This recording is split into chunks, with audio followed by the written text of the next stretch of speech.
Look, I'm not going to sugarcoat this.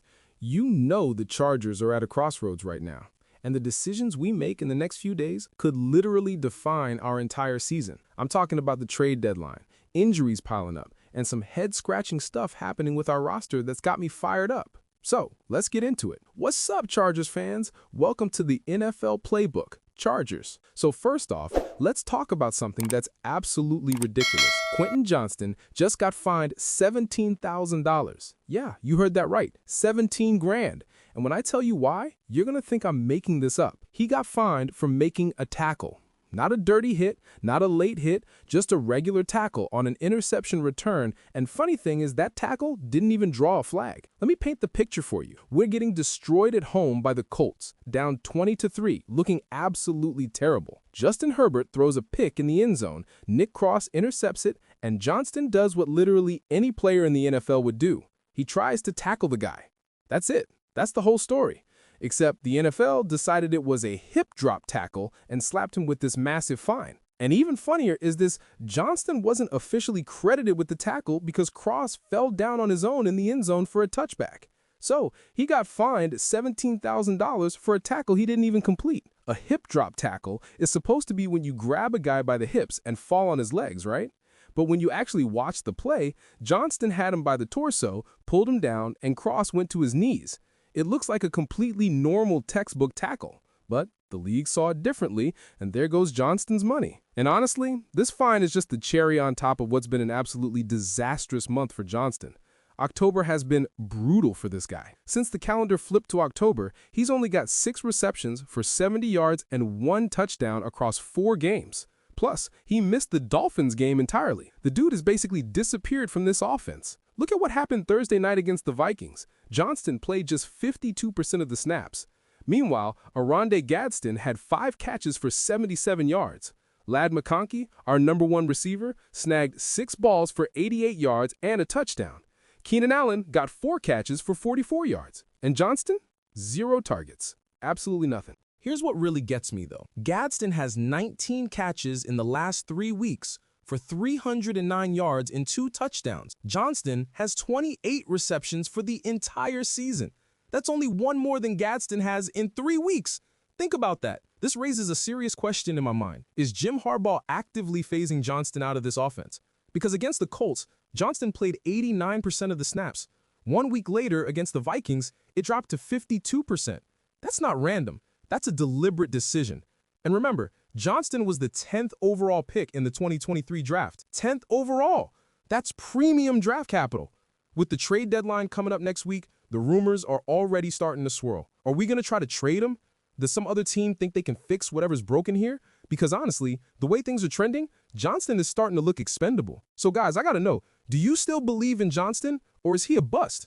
Drop your thoughts in the comments because I know this one splits the fan base right down the middle. But hold that thought, because now we need to talk about the trade deadline and a name that's got me absolutely fired up. Breece Hall. Yeah, Breece Hall from the Jets. And before you call me crazy, hear me out on why this makes perfect sense for us. We are desperate for a running back right now. Najee Harris, who was supposed to be our main guy, tore his Achilles in Week 3 against the Broncos. His season is done. Then Omarian Hampton, our first-round pick at 22nd overall, went to injured reserve with an ankle injury. He's not coming back until Week 10, at the earliest. Hassan Haskins is dealing with a hamstring injury too. That leaves us with Kimani Vidal. And look, Vidal's been acceptable, but is he really the long-term answer? Can we trust him to carry this offense into the playoffs? Because that's what we're talking about here. That's where Breece Hall comes into the picture. The guy's 24 years old, and look at what he brings to the table. Career average of 4.6 yards per carry, 16 rushing touchdowns, but here's the really impressive part. 173 receptions, 1,470 receiving yards, 8 receiving touchdowns. This dude is a complete dual-threat back who fits perfectly with what Justin Herbert does best. And here's what gets me really excited. Hall is in the last year of his rookie contract. So if we get him now, it's not just a rental for half a season. We can extend him and build something long-term. Imagine Hall is the primary back right now, and then when Hampton comes back in Week 10, you've got this explosive 1-2 punch. Hall is more explosive and a better receiver. Hampton is more physical. You alternate them depending on what the defense is giving you and what the situation calls for. That gives Jim Harbaugh total versatility in how he wants to attack defenses. From a value perspective, this move is genius. Hall is only 24, and we can negotiate an extension before he hits free agency. We'd be getting him at the perfect time, right before his price skyrockets. But here's the part that worries me. A USA Today article listed us and the Chiefs as the best destinations for Hall. If the Chiefs get Breece Hall, we are absolutely screwed. They're already the favorite to win everything. You add a running back of that caliber to their offense, and it becomes a complete nightmare for everyone else. So think about this strategically. If we get Hall, we not only solve our own problem, but we prevent the Chiefs from getting even more dominant. It's a double win. You make your team better, and you take a weapon off the board before your biggest rival can grab it. The AFC West is a war right now. The Chiefs are leading, we're trying to hang on, the Broncos are climbing. We cannot afford to sit still while our backfield is in shambles. And here's another benefit nobody's talking about. Having Hall here actually accelerates Hampton's development, because when he comes back, he doesn't have to carry the entire offense by himself. Less pressure, smoother transition into the NFL. Sure, there's risk involved. Hall has been inconsistent with the Jets, but come on, that whole team is a complete disaster. Sometimes a guy just needs to change his scenery, a better offensive line, and a stable quarterback like Herbert. That could be exactly the reset Hall needs to reach his potential. So, Bolt fam, what do you think? Is it worth going all in on Breece Hall? Let me know in the comments.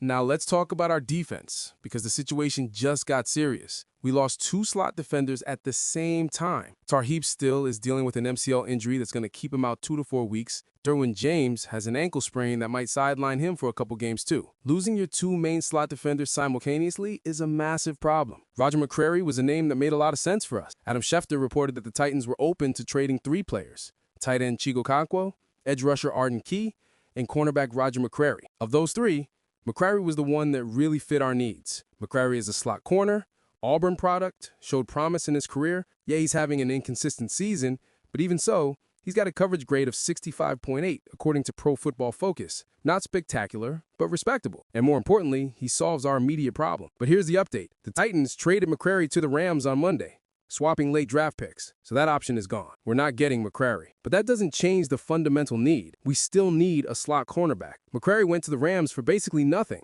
which means there are other players like him on the market waiting to be traded for late picks. Hortiz needs to be working the phones right now looking for alternatives. And finally, let's talk about the move that makes the most sense to me right now. Tony Pollard. The more I think about this possibility, the more convinced I am that this is the right move for us. Pollard plays for the Titans, and we already know Tennessee is tearing down the roster, selling pieces before the deadline. They traded McCreary.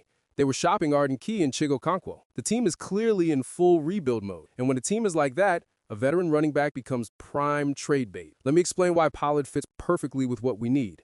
He's got that one-cut burst. You know what that means? He spots the hole, makes one cut, and explodes through it. He doesn't dance behind the line wasting time.